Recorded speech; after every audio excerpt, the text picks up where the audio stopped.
दोस्तों welcome back to the channel Srishti study point. हम इस समय यूपीपीसीएस प्री 2023 का जीएस का पेपर जो है वो सॉल्व कर रहे हैं और इस पेपर के 100 क्वेश्चन पिछली वीडियो में सॉल्व किए जा चुके हैं, आप जाके देख सकते हैं। आज हम 101 से लेकर 150 तक क्वेश्चन सॉल्व करेंगे। तो ये पूरा पेपर यहाँ पर 2023 यूपीपीसीएस प्री का सॉल्व हो जाएगा। इसके बाद अगला पेपर लेकर आऊँगी मैं। जब तक एग्ज़ाम आपका नहीं हो जाता तब तक जो लास्ट ईयर के यानी कि PYQs जितने भी हैं वो इस चैनल पर आपको मिलते रहेंगे। यहाँ पर पहला क्वेश्चन है, ये 101वां जो क्वेश्चन है आज का, वो है निम्नलिखित कथनों में से लेटेराइट मिट्टी के विषय में कौन सा कथन सही है पूछा है। ये मिट्टी उच्च तापमान एवं भारी वर्षा वाले क्षेत्रों में विकसित होती है। इस मिट्टी में लौह ऑक्साइड एवं एल्यूमिनियम की कमी पाई जाती है। तो इसके अंतर्गत इसका जो है ये चीज़ गलत है, लौह ऑक्साइड ये नहीं पाई जाती, ये गलत है। यहाँ पर केवल पहला इसका ऑप्शन ठीक है। इसके बाद अगला क्वेश्चन है ये 102वां, निम्नलिखित में से कौन सा प्रावधान है और संविधान का भाग सही सुमेलित नहीं है। प्रावधान से रिलेटेड यहाँ पर और संविधान के कौन से भाग में इससे रिलेटेड है। तो ये संग्रह क्षेत्र जो है वो भाग 8 में दे रखा है, अनुसूचित जाति जनजाति भाग 10 में, राजभाषा भाग यहाँ पर जो है वो 17 में दे रखी है, अधिकरण भाग 11 में नहीं दिया है, ये यहाँ पर ये गलत दे रखा है। अगला प्रश्न है यहाँ पर, निम्नलिखित रेगिस्तानों के पर विचार करना है और उनके आकार को बढ़ते क्रम में व्यवस्थित करना है, सबसे छोटे से सबसे विस्तृत क्रम तक। ठीक है, ये जो मरुस्थल दे रखे हैं इनके बारे में, इनको अरेंज करना है छोटे से बड़े की तरफ, यानी कि आरोही क्रम में इन्हें व्यवस्थित करना है। तो इसके अंतर्गत यहाँ पर देखिए, पहला ग्रेट सैंडी मरुस्थल है, फिर दूसरा है गोबी मरुस्थल उससे बड़ा, फिर उससे बड़ा है अरेबियन मरुस्थल, फिर उससे बड़ा है सहारा। ठीक है, सहारा सबसे बड़ा है, ये तो आपको पता ही है। तो सहारा जहाँ पे तीसरा नंबर सबसे बड़े में था वो सही था और ये वाला एलिमिनेट पहले ही हो जाता, तो ये इसके अंतर्गत ऐसा है, ये है। इसके बाद 104वां क्वेश्चन है यहाँ पर, दिसंबर 2022 में जारी सामाजिक प्रगति सूचकांक के अनुसार टियर 1 में निम्नलिखित में से कौन अति उच्च सामाजिक प्रगति में शीर्ष 3 स्थानों पर है। तो 104 के अंतर्गत इसमें जो है वो पौंडीचेरी, लक्षद्वीप और गोवा ये जो है इसके अंतर्गत हैं। इसके बाद यहाँ पर है ये पूरा संधारणीय विकास के संदर्भ में निम्नलिखित कथनों पर विचार करना है। इसमें दोनों दे रखे हैं, ये इसके अंतर्गत कौन सा सही है ये पूछा, विचार करना है। तो इसके अंतर्गत देखिए, वैश्विक सूचक संरचना तथा राष्ट्रीय सांख्यिकी व्यवस्थाओं द्वारा प्रस्तुत एवं क्षेत्रीय आधार पर संकलित सूचना के आधार पर संयुक्त राष्ट्र महासचिव एक वार्षिक संधारणीय विकास लक्ष्य रिपोर्ट प्रस्तुत करते हैं। दूसरा है वैश्विक संधारणीय विकास रिपोर्ट हर तिमाही संयुक्त राष्ट्र महासभा में चतुर्वार्षिक संधारणीय विकास लक्ष्य के विषयों को पुनरावलोकन हेतु प्रस्तुत की जाती है।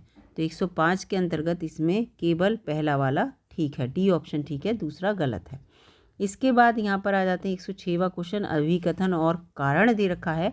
नीचे 2 कथन दिए हैं जिनमें से एक को अभिकथन दूसरा कारण है। राष्ट्रपति संसद का भाग है, संसद के दोनों सदनों के द्वारा पारित विधेयक राष्ट्रपति की सहमति के बिना कानून नहीं बन सकता। इसमें जो विधेयक पारित होते हैं, तो इसका जो है ए और आर दोनों ही सही हैं और ए आर की व्याख्या कर रहा है, बी ऑप्शन इसका ठीक है। इसके बाद यहाँ पर है कालक्रम की दृष्टि से निम्नलिखित घटनाओं में से कौन सा अंतिम है। ठीक है, ये चारों घटनाएं हैं, सबसे बाद में इनमें से कौन सी हुई थी। तो इसमें मोपला विद्रोह जो है वो सबसे बाद में हुआ था।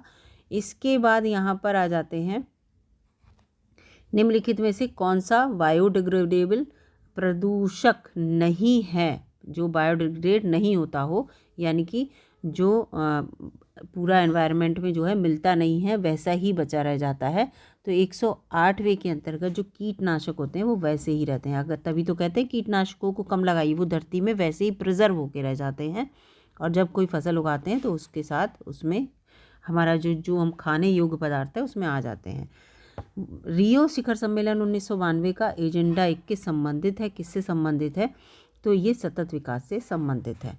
इसके बाद अगला है, रेगिस्तान में आवास करने वाले जानवर क्या कहलाते हैं। जो रेगिस्तान में रहते हैं उन जानवरों को क्या कहते हैं, तो उनको मरुद्विज जानवर कहते हैं, है ना। इसके बाद निम्नलिखित में से किस स्थान पर अलकनंदा और भागीरथी नदी मिलते हैं? पूरा जो उद्गम स्थल है उसमें अलग अलग जगह से मिलन हुआ है, कहीं अलकनंदा और भागीरथी मिले हैं, मंदाकिनी मिले हैं, इस तरह से पूरा मिलते हुए चले हैं। तो अलकनंदा और भागीरथी जहाँ मिलते हैं उस स्थान का नाम क्या है? तो उसको देवप्रयाग कहते हैं। ठीक है। इसके बाद है समुद्री शैवाल किसके महत्वपूर्ण स्रोत हैं? जो समुद्री शैवाल होते हैं तो वो आयोडीन के महत्वपूर्ण स्रोत होते हैं। निम्नलिखित कथनों में से ग्राम सभा का संबंध कौन सा, इसमें कौन सा ग्राम सभा से संबंधित जो है सत्य नहीं है? तो इसमें इनकी शक्तियों का निर्धारण केंद्रीय सरकार के द्वारा होता है, ये नहीं है, ये गलत है, केंद्रीय सरकार के द्वारा नहीं होता। इसके बाद है यहाँ पर लॉटिक पारिस्थितिकी, अच्छा लॉटिक इकोसिस्टम के बारे में पूछा है, पारिस्थितिकी तंत्र का उदाहरण कौन सा है इसमें? तो 114 के अंतर्गत जो नदी है वो लॉटिक पारिस्थितिकी तंत्र है और ये नहीं है, ये सब रुके हुए पानी के हैं, लेकिन ये लॉटिक माने चलता हुआ पानी नदी का है। नेताजी सुभाष चंद्र बोस द्वारा आज़ाद हिंद फौज के हिस्से के रूप में गठित महिला रेजिमेंट का क्या नाम था? जो महिला रेजिमेंट इन्होंने बनाई थी 115, तो इसका था रानी झांसी रेजिमेंट। इसके बाद है यहाँ पर निम्नलिखित में से किस स्कॉर्पियन श्रेणी की पनडुब्बी को जनवरी 2023 में करंट का था उस समय का में भारतीय नौसेना में शामिल किया गया?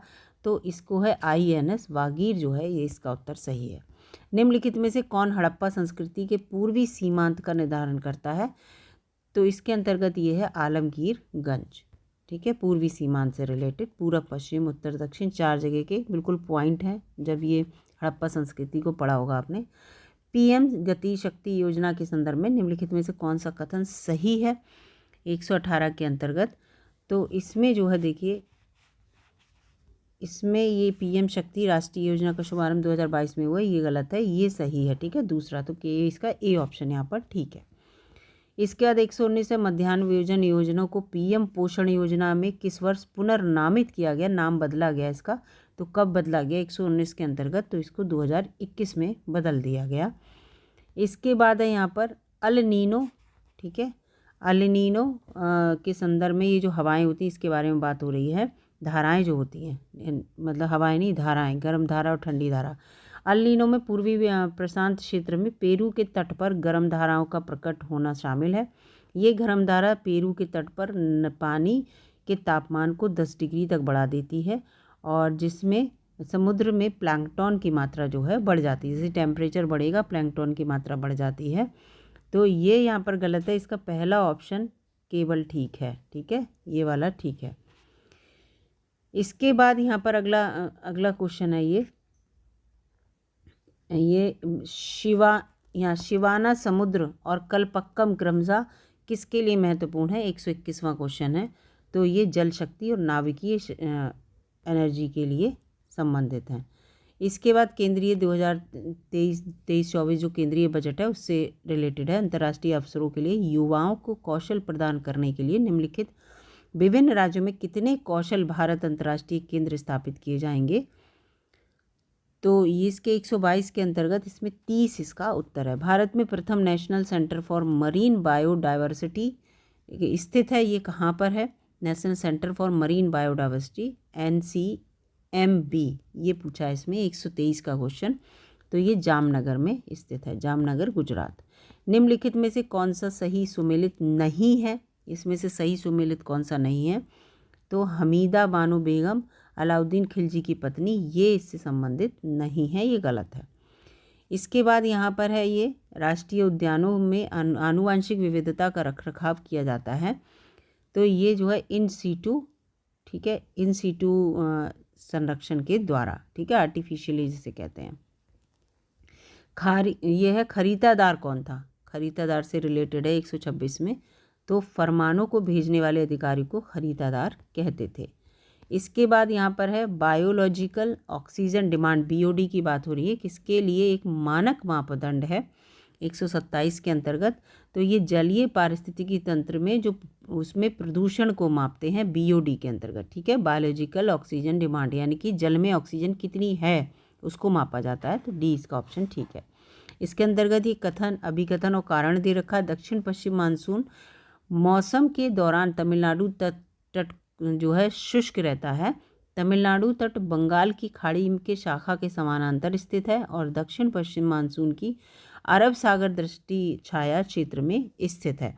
तो 128 के अंतर्गत इसमें जो है दोनों ही सत्य हैं और इसकी व्याख्या भी कर रहा है। इसका ए उत्तर यहाँ पर होगा। इसके बाद यहाँ पर 129वां क्वेश्चन है संसद की संयुक्त बैठक से संबंधित। कौन सा कथन सही है या सही है? अनुच्छेद कुछ दशाओं में संसद की दोनों सदनों की संयुक्त बैठक का प्रावधान करती है। दोनों सदनों की संयुक्त बैठक की अध्यक्षता स्पीकर करता है। तो 129 के अंतर्गत इसमें जो है दोनों ही जो है नहीं दोनों नहीं, संयुक्त बैठक कुछ दशाओं में नहीं, ये पहला गलत होगा, दूसरा सही है। तो इसका केवल दूसरा यहाँ पर ठीक है 129 का। इसके बाद यहाँ पर 130 में आते हैं। कौन सा कार्यक्रम केंद्रीय सरकार का कार्यक्रम नहीं है? ये केवल उत्तर प्रदेश सरकार की योजना है। इसको लेकर 130 में क्वेश्चन पूछा। तो गंगा एक्सप्रेस वे जो है वो केवल उत्तर प्रदेश की योजना है, डी। 131वां है प्राकृतिक संसाधनों का वर्तमान पीढ़ी के द्वारा इस प्रकार से उपयोग किया जाए कि प्राकृतिक संसाधनों का न्यूनतम क्षरण हो और ये किस प्रकार का विकास कहलाएगा? 131वां क्वेश्चन है और इसके अंतर्गत ये सतत विकास कहलाएगा। 132वां क्वेश्चन है निम्नलिखित में से, ये क्वेश्चन पहले भी मैं बता चुकी हूँ। निम्नलिखित में से कौन महिला स्वतंत्रता सेनानी भारत छोड़ो आंदोलन से संबंधित नहीं है? ये 132वां क्वेश्चन है और इसका उत्तर यहाँ पर होगा ये शांति घोष इससे संबंधित नहीं है। फिर है 133वां क्वेश्चन, निम्नलिखित में से कौन सा प्रावधान नीति निर्देशक तत्वों और तथा मौलिक कर्तव्य दोनों का एक भाग है? 133वां क्वेश्चन है इसके अंतर्गत। तो इसमें जो है 133 में ये पर्यावरण का संरक्षण जो है ये दोनों में ही आपको देखने को मिलेगा। निम्नलिखित में से कौन सा बंदरगाह देश और ये इससे रिलेटेड है, उसमें सुमेलित नहीं है, बंदरगाह और देश मेल करना है। तो 134 में जो इकागो है, इगारका जो है चीन, ये इससे संबंधित नहीं है। 135वां क्वेश्चन है इसमें, भारतीय संविधान ने प्रारंभिक किस अवधि के लिए सभी सरकारी उद्देश्यों हेतु अंग्रेजी भाषा के उपयोग के लिए अनुमति प्रदान की थी? तो इसमें 15 वर्षों के लिए, इसका डी ऑप्शन ठीक है।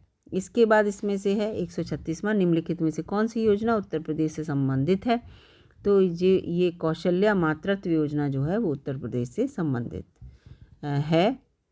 नहीं, ये कौशल्या मातृत्व नहीं, इसमें ये है अनूठी उपहार योजना, केवल एक ये है वो योजना है। तो इसका जो है उत्तर ये सी उत्तर होगा इसका, ठीक है, सी उत्तर होगा, केवल ये है। इसके बाद 137वां यहाँ पर, चंद्रप्रभा वन्य जीव अभ्यारण्य उत्तर प्रदेश के किस जनपद में स्थित है? तो ये चंदौली में है। चा से चंद्रप्रभा, चा से चंदौली, ऐसे याद किया जा सकता है इसको। इसके बाद है भारतीय मूल के किस व्यवसाय को साउथ वार्क के लंदन ये पूरा दे रखा है, लंदन ब्यूरो का मेयर दूसरी बार चुना गया? तो 138 के अंतर्गत जो है सुनील चोपड़ा इसका उत्तर है। इसके बाद यहाँ पर है निम्नलिखित में से 1897 की क्रांति के स्थान जो लिखा पूरा स्थान और विद्रोह कहाँ से आरंभ हुआ, इस सुमेलित नहीं है 139 में। तो इसका ये झांसी 11 मई 1857, ये इसमें इसका सुमेलित नहीं है। दक्षिणी गोलार्ध के बारे में हवा का बाईं ओर विक्षेपित होने का क्या कारण है? तो ये कोरोलियर बल जो होता है इसकी वजह से होता है, कोरोलियस। इसका जल रोकथाम एवं प्रदूषण नियंत्रण अधिनियम को निम्नलिखित में से किस वर्ष बनाया गया था?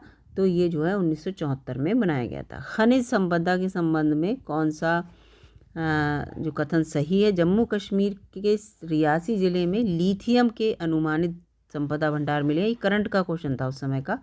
भारत के अनेक खनिजों यथा लिथियम, निकल और कोबाल्ट के लिए आयात पर भारत जो है वो अनेक खनिज ऐसे हैं जैसे लिथियम है, निकल है, कोबाल्ट, इनके लिए आयात पर निर्भर रहता है। 142वां क्वेश्चन, तो ये दोनों ही सही थे, ठीक है, तो ये डी ऑप्शन इसका ठीक है। इसके बाद 143वां है, पराबैंगनी विकिरण को अवशोषित करने वाली ओजोन परत किस वायुमंडलीय स्तर पर होती है? ओजोन लेयर कौन से वायुमंडलीय स्तर पर पाई जाती है 143 के अंतर्गत? तो ये समताप मंडल में पाई जाती है, बी ऑप्शन होगा इसका। इसके बाद 144, निम्नलिखित में से कौन सा सतत विकास का लक्ष्य नहीं है जो 2030 तक प्राप्त करने के लिए लक्ष्य रखा गया है? तो 144 का यहाँ पर ये है अंतरिक्ष अनुसंधान जो है, बी। इसके बाद निम्नलिखित में से कौन सा विश्व वेटलैंड दिवस के रूप में मनाया जाता है? विश्व वेटलैंड दिवस और ये आप सभी को पता होगा, ये 2 फरवरी को मनाया जाता है। ठीक है, इसके बाद यहाँ पर है विश्व सामाजिक संरक्षण रिपोर्ट प्रकाशित की जाती है, किसके द्वारा? तो ये की जाती है अंतर्राष्ट्रीय श्रम संगठन के द्वारा, International Labour Organisation. Golden Globe पुरस्कार विजेता का जो गीत था नाटो नाटो, उस समय ये भी करंट का क्वेश्चन था उस समय, तो 147वें क्वेश्चन में, तो ये एम जो किरावनी थे, इनकी रचना थी ये। इसके बाद 2 फरवरी 2023 को निम्नलिखित में से किस देश ने केंद्रीय बैंक के अपने करेंसी नोट से ब्रिटिश राजशाही को हटाने की घोषणा की? तो ये ऑस्ट्रेलिया इससे संबंधित है। इसके बाद 149 निम्नलिखित में से कश्मीर के किस शासक ने जजिया और गौ हत्या को समाप्त कर दिया था? तो इसमें जैनुल अबिदीन थे। इसके बाद 150वां निम्नलिखित में कौन सी, इसमें सहायक नदी और नदी सुमेलित सही नहीं है, तो इसमें प्राणहिता महानदी, डी ऑप्शन इसमें सही नहीं है। तो आज ये 2023 के जीएस में जो 150 क्वेश्चन आते हैं वो पूरे हो गए हैं, और इसकी 3 वीडियो चैनल पर हैं, आप जाके देख सकते हैं। वीडियो अगर अच्छी लगी तो लाइक कीजिएगा, चैनल पर नए हो सब्सक्राइब कर लीजिएगा। मिलूंगे अगली वीडियो में, तब तक के लिए नमस्कार, धन्यवाद।